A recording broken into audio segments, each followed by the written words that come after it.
오늘 성경에는 예수님께서 감람산 밑에 내려오시고 이제 감람산 밑으로 내려왔다 기드론 골짜기를 통해서 예루살렘 이 동쪽에 있는 황금문 쪽으로 올라가시는데 거기다가 예수님 가는 길에다가 겉옷을 깔고 나귀새끼 위에다가 옷을 펼쳐서 예수님이 그 옷에 타시고 올라가시게끔 이렇게 했단 말이죠. 그때 호산나 종려나무를 들고 예수님을 환영한 무리가 과연 얼마나 될까? 저는 한 500명 넘지, 500명 그 정도가 되지 않았을까? 이렇게 생각을 해요. 왜냐하면은 예수님께서 부활하셨을 때 부활하신 예수님을 만나본 사람이 500명 정도입니다. 저는 한 500명 정도, 뭐 많으면 한 1000명 정도가 예수님께서 나귀 타고 입성하실 때 환영했다. 이렇게 이제 계산해 봅니다. 근데 똑같은 시간에 예루살렘의 종교 지도자들이 예수님께 왔어요. 그리고 하신 말씀이 시끄럽다. 당신의 제자들이 너무 시끄럽게 그런다. 저들의 입을 좀 막아라. 그러니까 예수님께서 그 말씀을 듣고 하신 말씀이 뭐라고 합니까? 만약에 저들이 입을 다물고 있으면은 이 돌들이 소리를 칠 거다. 내가 메시아라고 하는 것을 저들이 외쳤는데 내가 메시아라는 소리를 너희들이 강제로 입을 다물게 만들면은 땅들도 바로 내가 메시아임을 소리치게 될 거다. 이런 말씀 하세요. 근데 이 얘기를 우리가 보면서 느끼는 것은 뭐냐면 예수님을 거부하는 무리들도 꽤나 있었다라고 하는 것을 우리가 알 수 있어요. 예수님을 환영하는 무리가 한 500명 되면은 예수님을 적극적으로 거부하는 무리들도 한 500명 됐겠죠. 나머지 많은 사람들은 예수님께서 예루살렘 성에 입성하실 때 관심이 없었어요. 쉽게 말해서 무관심했어요.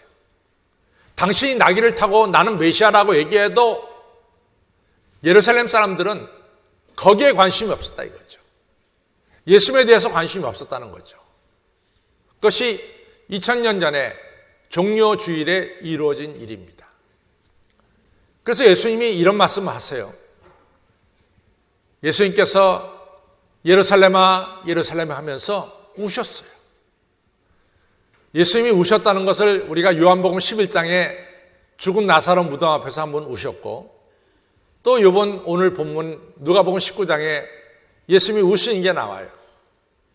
예수님이 우시면서 이런 얘기를 했어요. 너희들이 평화에 관한 소식을 좀 알았으면 좋았을 뻔했다. 내가 너희들에게 공고하는데 이 공고하는 날을 너희들이 받아줬으면 좋겠다. 근데 불행스럽게도 내가 공고하는 날을 알지 못한 민임이다. 이런 말씀을 하세요. 암탉이 병아리를 품듯 내가 너희를 품으려고 한 번이 몇 번이냐. 그러나 너희들은 이 암탉이 병아리 품을 때 그 안에 들어오지 않고 뛰쳐나갔다 이거죠. 예수님이 너희들에게 샬롬의 축복을 주려고 평강의 축복을 주려고 그렇게 너희들을 불렀건만 너희들은 이 부름에 응답지 않았다는 이런 안타까운 말씀을 하시는 거죠. 요한복음 1장 11절에 예수님이 말씀하시죠. 예수님이 자기 땅에 오면 자기 백성이 영접지 않았다라고.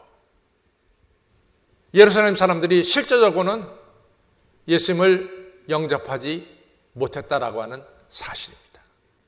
이것이 현실이에요. 왜 종교 지도자들과 예루살렘 사람들이 예수님을 영접지 못했을까? 우리 한번 생각해 볼 필요가 있어요. 왜 저들은 그렇게 기적을 베풀고 사랑을 베풀고 우리에게 평강의 축복을 주러 오시는 예수님을 영접하지 못했을까?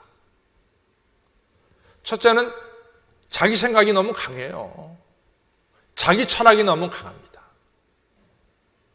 이 사람들의 생각은 뭐냐면 메시아는요, 훌륭한 집안의 아들이 메시아가 되어야 돼요.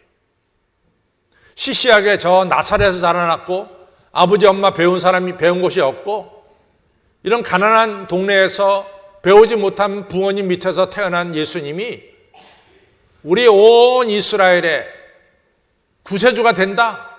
그것을 받아들이기가 어려운 거예요.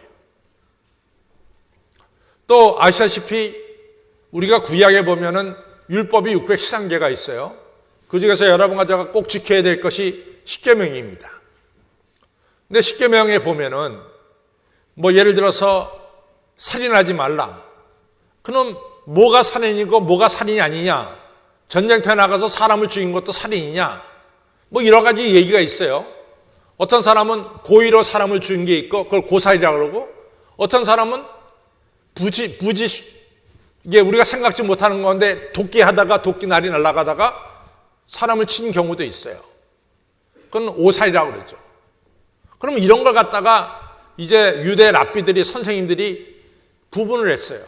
뭐가 고살이고 뭐가 오살이고, 또 어떻게 지내는 것이 안식일을 제대로 지키는 것이고 어떻게 지내지 않는 것이 안식일을 지키지 않는 것이다. 이렇게 규정들을 만들어 놓은 걸 갖다가 성경에서 뭐라고 말하냐면 장로의 유전이다. 장로들이 세워서 이같이 계속해서 지켜내려오는 하나의 전통이다.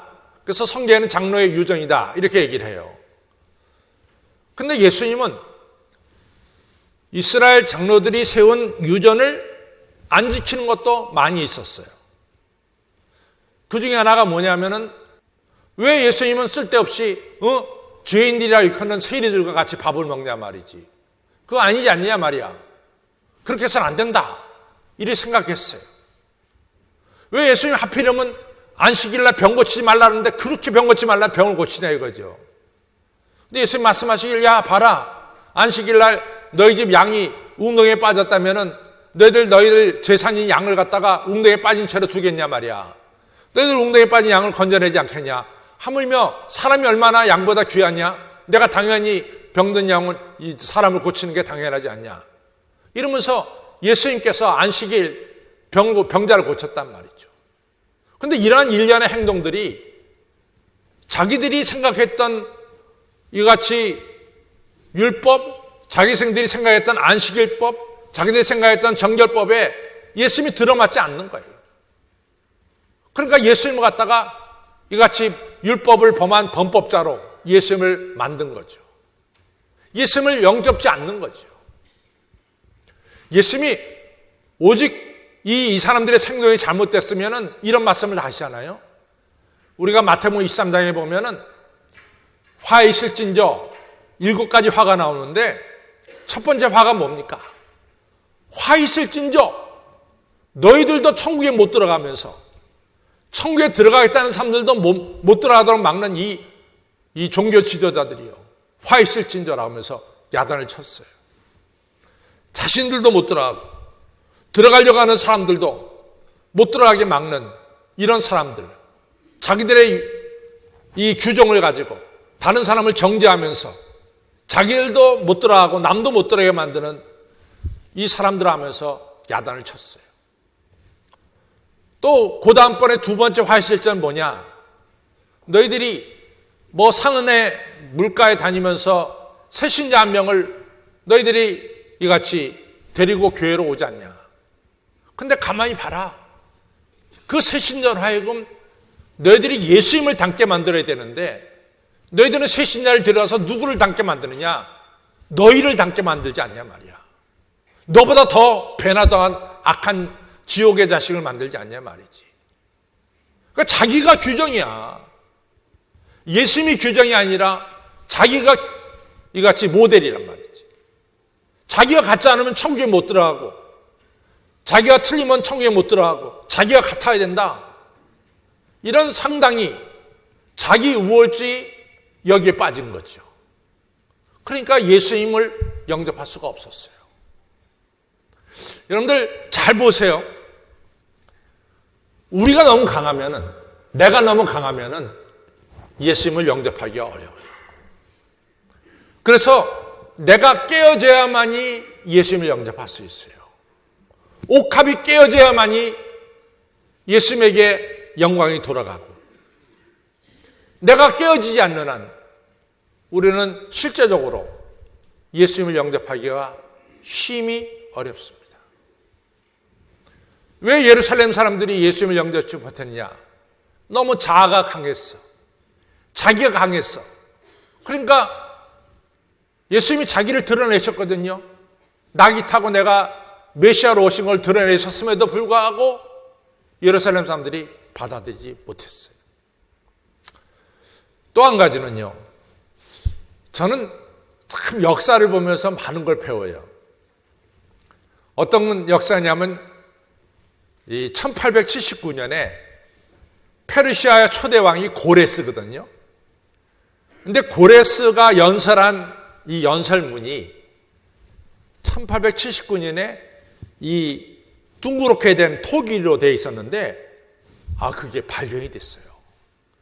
1879년에. 놀라운 사실이에요. 그런데 말이죠, 그 토기가 이 둥그런 게 두 쪽이 비었어. 두 쪽이. 두 개가 비었단 말이에요. 그러니까 이제 고고학자들이 이거 갖다 토기에 있는 글자를 읽어가는데 두 군데가 비었으니까 정확하게 글자를 다 읽지 못했어요. 왜냐하면 없어졌으니까 두 개가. 근데 그 두 개가 어디 있었냐면 2010년도에 대형 박물관에 그게 있더란 말이에요. 대형 박물관에. 대형 박물관 조사해보니까 그 두 개가 나타났어요. 그래갖고 이 고레스 왕의 그 연설문에다가 그 두 개 떨어진 걸 갖다 딱 붙여놓으니까 100% 이게 완성이 된 거야. 뭐 난리가 났죠, 난리가. 뭐 이 역사학자들은 마치 무슨 뭐 황금을 얻은 것처럼 너무 기뻐했어요. 그 내용이 뭐냐? 이 고레스라는 사람이 뭐라고 말했냐면은, 고레스가 바벨론을 무너뜨리고 이스라엘을 지배하고 인도까지 지배한 나라 아니에요. 나는 우리가 점령한 나라의 문화와 전통과 종교를 존중한다. 나는 우리가 점령한 나라의 백성을 절대로 억압하지 않는다. 그들을 우리가 존중히 여긴다. 이것이 그대로 써 있어요. 고레스 왕의 이 연설문 속에는. 그래서 역사가들은 이 고대에 있었던 황제 중에서 가장 모범적인 황제는 고레스다. 그렇게 얘기를 해요. 그러니까 모든 게 풀려. 뭐가 풀리냐면은 주전 539년에 이스라엘 백성들이 바벨론 포로로 끌려가 있었잖아요. 그 포로들을 갖다가 고향으로 돌아가라. 이렇게 허락한 왕이 고레스야. 그 다음에 첫 번째 1차로 돌아갈 때 세스바셀이라고 하는 이 사람이 이제 처음으로 돌아갔거든요. 세스바셀은 여호와긴 왕의 아들이에요. 이 아들이 돌아갈 때 돈을 줬어요. 많은 물자를 주면서 무너진 당신의 성전, 예루살렘 성전을 지으십시오 하면서 물자를 줬다고요. 그게 이제 이해가 됐잖아요. 이 사람이 나는 내가 점령한 나라의 문화와 전통과 종교를 존중한다. 그러니까 이스라엘 사람들의 종교인 하나님을 섬기는 종교를 섬겨라 얘기죠. 근데 얘기는 제가 거기서 끝나는 게 아니라 이 고레스라는 왕이 바벨론을 점령했잖아요. 근데 바벨론의 역사를 보면은 바벨론이 612년에 니느웨를 쳤거든요. 그래갖고 아시리아가 정말 망한 해는 609년이에요. 그래서 아시리아를 멸망시키고 바벨론이 중동의 강자가 돼서 얼마나 오래 갔느냐? 100년도 못 가서 망했어요. 539년에 바벨론은 이 페르시아한테 망했어요. 그럼 페르시아는 얼마나 오래 갔느냐? 페르시아는 알렉산더 대왕이 중동을 지배한 게 주전 334년이니까 적어도 200년 이상을 이 페르시아는 중동 지방과 아시아를 점령했다고요. 역사가들은 뭘 얘기하느냐? 바벨론이라는 나라는 다른 민족을 인정하지 않아요. 다른 민족이 조금만 잘못하면 모조리 죽여버려. 이것이 바로 바벨론이에요. 다른 민족에 대해서 폐쇄성이에요. 땅 문이 닫혔어. 이러한 바벨론은 100년이 못 가서 망했고, 다른 나라를 포용할 줄 아는 페르시아는 중동과 아시아를 다스리는, 오랫동안 다스리는 큰 나라가 됐다. 이 얘기를 역사가가 하고 있어요. 그렇습니다. 폐쇄된 사람은 예수님을 영접할 수가 없어요. 오픈된 사람은 예수님을 영접할 수가 있어요. 우리가 가지고 있는 것 중에 큰 잘못 중에 하나가 자칫 잘못하면 우리의 마음이 폐쇄된 마음을 갖는다는 거예요. 너무나 자기가 옳으니까 남을 받아들이지 못하는 거지. 너무 자기가 의로우니까 예수님을 영접지 못하는 거죠. 예루살렘 사람들이 이러한 잘못된 데 빠졌어요. 너무 자기들의 생각이 분명해. 예수님은 좋은 집안에서 태어나야 돼. 예수님은 전통적인 장로의 유전을 지켜야 돼. 이렇지 않으면 메시아가 아니야. 예수님께서 암탉의 병아리 품듯 그렇게 예루살렘을 품으려고 애썼는데 끝내 예루살렘 사람들은 예수님을 영접지 않는 이러한 우를 범하고 만 거죠. 근데 이게 폐쇄된 마음이 얼마나 잘못됐냐면은 예수님이 막 기적을 베풀잖아요. 근데 이 사람들은 뭐라고 생각하냐면 하나님의 능력으로 기적을 베푸는 이 예수님을 향해서 귀신의 힘을 빌려서 이 기적을 베푼다라고 오해하고 있잖아요. 예수님이 너무나 가슴이 아파가지고 야, 이 사람들아, 너희들이 저지른 죄는 거의 다 용서받을 수 있어. 근데 용서받지 못할 죄가 있다. 성령을 너희들이 이같이 모욕한 죄는 용서받지 못해. 하나님의 능력으로 병자를 고친 것 같다가 귀신의 입으로 고쳤다고 말하는 것은 용서받지 못하는 거야. 예수님께서 무섭게 말씀하신 적이 있습니다. 성도 여러분, 마음이 열려. 내가 깨어져야 돼. 이렇지 않고는 낙이 타고 입성하시는 예수님을 영접할 수가 없는 거예요. 오늘은 내가 깨어지는 날이야. 내 옥합이 깨어져야 옥합에 들어있는 향기도 예수님께 바쳐지는 거예요. 아무쪼록 내 마음이 폐쇄적인 마음이라면 오늘 마음문을 여십시오. 마음문을 여시고 낙이 타고 이 땅에 오시는 예수님을 영접하시기를 바랍니다. 예수님께서 왜 오셨느냐? 예수님이 40년 뒤에 예수님을 영접지 못하고 예수님을 십자가 못 박아 죽인 이 이스라엘 사람들의 앞으로 이루어질 일을 보면서 예수님이 너무 슬펐어요. 왜냐하면 예수님은 40년 뒤에 예루살렘이 돌 하나도 돌 위에 남기지 않고 성전도 무너지고 예루살렘 성도 무너질 것을 내다보시면서 예루살렘 사람들이 받을 핍박을 바라보면서 예수님께서 우셨어요.